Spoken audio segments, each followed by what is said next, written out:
आज हम कवर करेंगे सुप्रीम कोर्ट के बारे में। मैंने इस वीडियो में सारे पॉइंट्स कवर किए हैं, most of the points cover किए हैं, फैक्ट कवर किए हैं और समझाया भी है। तो एक एक करके देखते हैं सब कुछ। तो हम शुरू करते हैं सुप्रीम कोर्ट के बारे में। तो सुप्रीम कोर्ट, हम आर्टिकल जो हमारे कॉन्स्टिट्यूशन में कौन कौन कहाँ से कहाँ तक है, 124 से लेके 147 तक है। कहाँ तक है? 124 से 147 तक। तो सुप्रीम कोर्ट हमारा इनॉग्रेट कब हुआ था? तो सुप्रीम कोर्ट जो इनॉग्रेट हुआ था 28 जैन 1950।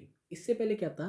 1935 में गवर्नमेंट ऑफ इंडिया 1935 में फेडरल कोर्ट बनाया गया था दिल्ली में, जिसका नाम बदल के सुप्रीम कोर्ट ऑफ इंडिया रखा गया। ठीक है। तो सुप्रीम कोर्ट का मेन काम क्या है? वो गार्जियन ऑफ द कॉन्स्टिट्यूशन है and guardian of the fundamental rights है। तो हमने इतना पढ़ लिया है अब तक, यहाँ तक हम पढ़ चुके हैं। नाउ अब हम ऑर्गेनाइजेशन पे काम करते हैं कि सुप्रीम कोर्ट का ऑर्गेनाइजेशन क्या था। एट प्रेजेंट सुप्रीम कोर्ट में 34 जजेस हैं, एक चीफ जस्टिस ऑफ इंडिया और 33 one chief justice of India and 33 other जजेस। ठीक है। अब शुरू में जब वो इनॉग्रेट हुआ था उस टाइम पर 8 जजेस थे। कितने थे? 8 जजेस। तो ये जो इंक्रीज हुआ नंबर का 8 से 34 का, इसकी पावर किसके पास है? कौन इंक्रीज करता है? इसकी पावर किसके पास है? पार्लियामेंट के पास है। इसकी पावर हमारी पार्लियामेंट के पास है। ठीक है। तो हमने ऑर्गेनाइजेशन के बारे में भी पढ़ा अभी तक। अब हम बात करते हैं अपॉइंटमेंट के बारे में कि जो सुप्रीम कोर्ट के जजेस होते हैं वो अपॉइंट कैसे होते हैं। तो सुप्रीम कोर्ट के जजेस प्रेसिडेंट अपॉइंट करते हैं। अब दो तरह के जजेस हैं। Chief justice of India, chief justice of India को अपॉइंट करते हैं president after the consultation of जजेस of supreme court and high court के जजेस को कंसल्ट करने के बाद। जो अदर जजेस हैं उनको भी अपॉइंट करते हैं president after the consultation of chief justice of India. ठीक है। एक का हमने अपना अपॉइंटमेंट भी देखा, कौन करता है अपॉइंट? प्रेसिडेंट करता है appoint, consultation of chief justice of India. ठीक है। अब जो कंसल्टेशन के ऊपर काफ़ी सारी कंट्रोवर्सी भी है और अभी भी ये कंट्रोवर्सी न्यूज़ में चल रही है, तो हम इसके बारे में पढ़ते हैं। तो ये कंट्रोवर्सी आप 3 जज केसेस में याद रखिए जो मेंस के टाइम पे काम आएगा। क्या है? फर्स्ट जज केस। फर्स्ट जज केस में क्या था? सुप्रीम कोर्ट ने कहा कि जो कंसल्टेशन है उसका मतलब कंकरेंस नहीं है। Consultation does not means concurrence. ठीक है। अब सेकंड केस जज केस जो है उसमें क्या हुआ? सुप्रीम कोर्ट ने अपना जो अर्लियर डिसीजन था उसको रिवर्स कर दिया, रिवर्स दी अर्लियर डिसीजन, और अब कहा कि जो सीजीआई की, चीफ जस्टिस ऑफ इंडिया की एडवाइस होगी वो प्रेसिडेंट के लिए बाइंडिंग होगी, बाइंडिंग टू द प्रेसिडेंट जो एडवाइस है। ठीक है। एडवाइस क्या है? बाइंडिंग है। फिर अब आता है थर्ड जज केस 1998 में। तो अब कहा गया कि जो सीजीआई हैं वो कंसल्ट करेंगे कॉलेजियम से, जो मिलकर बना होगा 4 सीनियर मोस्ट जजेस से। ठीक है। पर ये फिर भी बाइंडिंग रहेगी किस पर? प्रेसिडेंट पर, सीजीआई की जो एडवाइस होगी।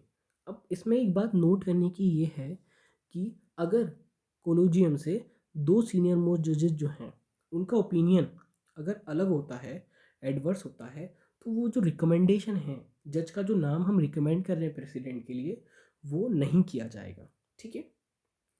तो अभी हमने क्या क्या देखा?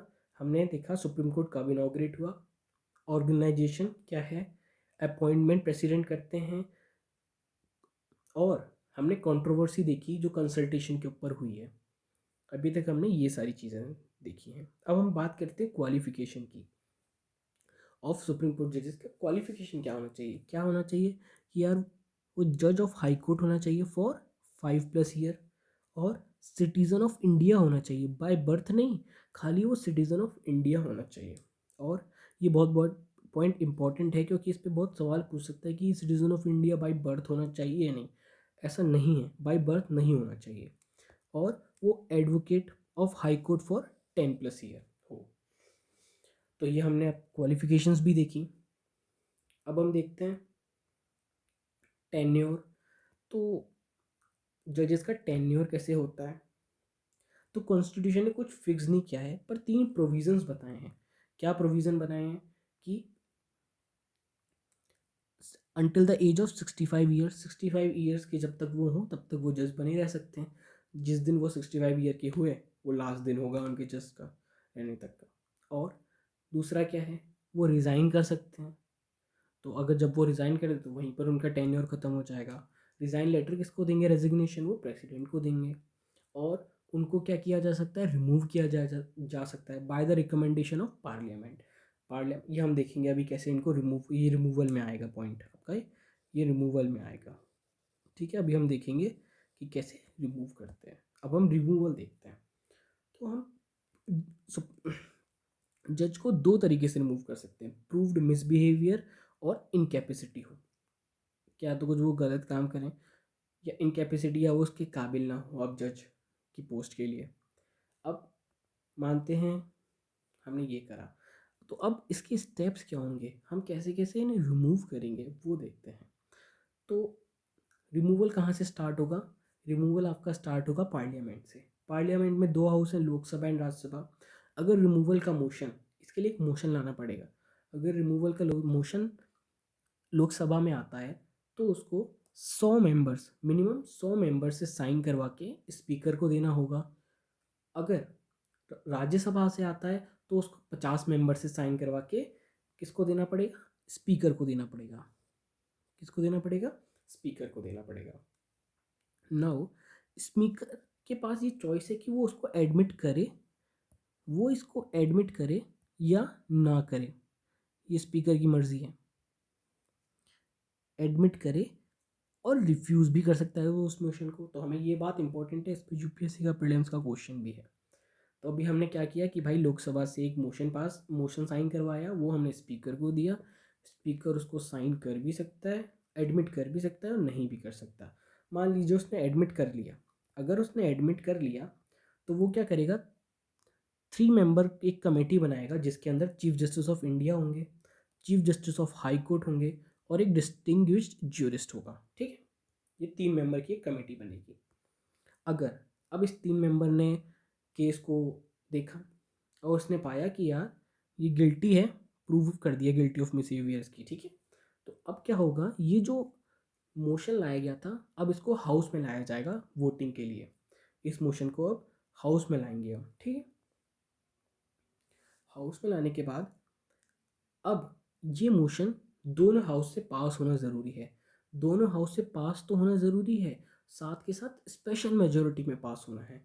किस में पास होना है, एक स्पेशल मेजोरिटी में पास होना है। स्पेशल मेजोरिटी मैंने आपको बता रखा है कि 50% ऑफ टोटल मेंबरशिप से पास हो ऑफ द हाउस, या two third of the member present and voting, 2/3 of the member present and voting होने चाहिए। मान लीजिए दोनों हाउस से पास हो गया तो अब वो कहाँ पर जाएगा, वो जाएगा प्रेसिडेंट के सामने for the removal of the जज। प्रेसिडेंट को प्रेजेंट किया जाएगा उसको। ठीक है, हमने पूरा रिमूवल का प्रोसेस देखा कैसे क्या क्या होता है। क्या होता है, पहले रिमूवल मोशन सेंड किया जाता है लोकसभा में 100 मेंबर के द्वारा, राज्यसभा में 50 मेंबर के द्वारा। फिर वो स्पीकर को दिया जाता है। स्पीकर एडमिट कर सकता है और नहीं भी कर सकता। अगर एडमिट किया तो 3 मेंबर कमेटी के पास जाएगा। कमेटी है चीफ जस्टिस ऑफ इंडिया के द्वारा बनी, चीफ जस्टिस है उस कमेटी के मेंबर, और chief justice of high court हैं और डिस्टिंग्विश एक ज्यूरिस्ट है। अगर प्रूव्ड हो गया गिल्टी बिहेवियर तो हाउस में मोशन रखा जाएगा, उस मोशन को पास वोटिंग के लिए। वो मोशन अब दोनों हाउस से पास होना चाहिए स्पेशल मेजोरिटी से। फिर उसको प्रेजेंट किया जाएगा प्रेसिडेंट के सामने। ठीक है, ये हमने पूरा रिमूवल का प्रोसेस पढ़ा। अब हम आते हैं एक इसमें एक टर्म आता है acting chief justice of India. ठीक है, वो क्या कब किया जाता है, एक्टिंग चीफ जस्टिस का रोल कब आता है। जो acting chief justice of India का रूल है वो हम देखते हैं अब कि उसको अपॉइंट कौन करते हैं। अपॉइंट होता है प्रेसिडेंट के द्वारा ही। कब कब अपॉइंट किया जाता है कि यार जब उनका office of chief justice of India vacant हो, और क्या हो, chief justice of India absent हो, कहीं बाहर गए हो, या चीफ जस्टिस ऑफ इंडिया अपनी ड्यूटी को अच्छे से परफॉर्म नहीं कर पा रहे हैं। तो नहीं कर पा रहे हैं तो वो रिमूवल होगा उस टाइम पर। उसके बाद तो नया चीफ जस्टिस सेलेक्ट करने में भी टाइम लगेगा, तो तब तक एक एक्टिंग चीफ जस्टिस अपॉइंट कर दिया जाता है प्रेसिडेंट के द्वारा।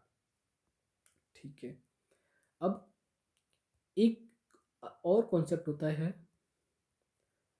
एडहॉक जज का। किसका? एडहॉक जज का। उस कॉन्सेप्ट के बारे में पढ़ते हैं। ये हमारे आर्टिकल 127 में लिखा हुआ है कि अगर परमानेंट जजेस का लैक ऑफ कोरम है सुप्रीम कोर्ट में, लैक ऑफ कोरम मतलब उनकी प्रेजेंस कम है, तो चीफ जस्टिस ऑफ इंडिया क्या कर सकते हैं?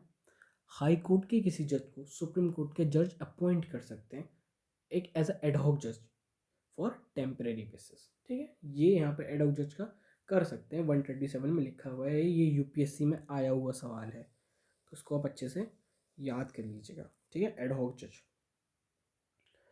अब हम देखते हैं jurisdiction power of the supreme court. क्या क्या ज्यूरिसडिक्शन है सुप्रीम कोर्ट के पास और क्या क्या पावर है सुप्रीम कोर्ट के पास। तो हम ज्यूरिसडिक्शन को इन पॉइंट्स में बांटा है: original, appellate, advisory, review, writ. Writ भी एक तरह का ओरिजिनल का ही पार्ट है, सेंस देता है। वो हम देखते हैं कैसे। अब हम बात करते हैं ओरिजिनल ज्यूरिसडिक्शन की। तो ओरिजिनल ज्यूरिसडिक्शन में कौन कौन से केस आएंगे? तो जो सारे केस जिनका नेचर फेडरल है, मतलब सेंट्रल स्टेट रिलेशन से रिलेटेड कोई भी आपका केस है, कोई भी डिस्प्यूट है सेंट्रल स्टेट से रिलेटेड, तो वो सब ओरिजिनल ज्यूरिसडिक्शन में आएंगे। ठीक है, आपके सारे। अब इसके अंदर आप प्रोबेबिलिटी खेलते रहिए। एक स्टेट दो एक स्टेट का दो स्टेट के साथ है, एक स्टेट का तीन स्टेट के साथ है, एक दो स्टेट्स का आपस में है, तो सारे केस ओरिजिनल ज्यूरिसडिक्शन के अंदर आएंगे आपके।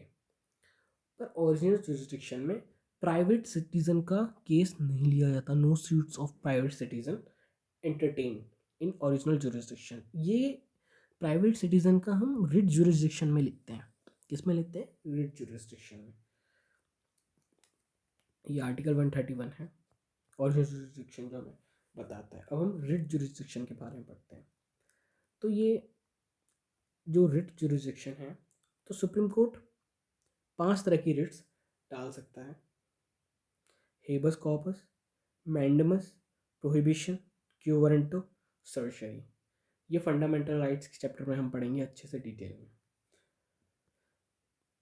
तो ये रिट ज्यूरिसडिक्शन है, जो फंडामेंटल राइट अगर आपका वायलेट होता है तो सुप्रीम कोर्ट इशू करता है ये रिट्स। ठीक है, पर ये खाली सुप्रीम कोर्ट इशू नहीं कर सकता, ये हाई कोर्ट भी इशू कर सकता है इन रिट्स को। ये इंपॉर्टेंट पॉइंट है, इस पर भी यूपीएससी में सवाल आया हुआ है कि हाई कोर्ट इशू कर सकता है नहीं कर सकता। ये article 215 of the Indian constitution लिखा हुआ है कि high court can also issue the writs. और हाई कोर्ट की जो एरिया है रिट्स इशू करने का, वो सुप्रीम कोर्ट से ज़्यादा है। वो अदर मैटर्स में भी it can issue other purpose than fundamental rights writs, जो हाई कोर्ट है हमारा। ठीक, पर अगर पार्लियामेंट चाहे तो वो सुप्रीम कोर्ट को कह सकती है कि आप अदर पर्पज में भी इशू रिट कर सकते हैं फॉर स्पेसिफिक पर्पज। किसी केस के लिए आप सुप्रीम कोर्ट कह सकते, पार्लियामेंट कह सकती है सुप्रीम कोर्ट से। अब हम पढ़ते हैं एपीलिएट ज्यूरिसडिक्शन। एपीलिएट ज्यूरिसडिक्शन में कितने कितने तरह के केसेस आते हैं। कोई कॉन्स्टिट्यूशन मैटर, कोई सिविल मैटर हो, कोई क्रिमिनल मैटर हो, या स्पेशल लीव हो। स्पेशल लीव मतलब कि अगर किसी लोअर कोर्ट या हाई कोर्ट ने कोई ऑर्डर सुनाया दिया है आपके खिलाफ और आप उसको सुप्रीम कोर्ट में या किसी एपेक्स कोर्ट, मतलब एपेक्स कोर्ट अभी हम सुप्रीम कोर्ट हो रहे हैं, तो सुप्रीम कोर्ट में आप चैलेंज करना चाहते हैं तो वो एपीलिएट ज्यूरिसडिक्शन में जाएगा। ठीक है, एपीलिएट ज्यूरिसडिक्शन में जाएगा आपका, उसको स्पेशल लीव पिटीशन बोलते हैं।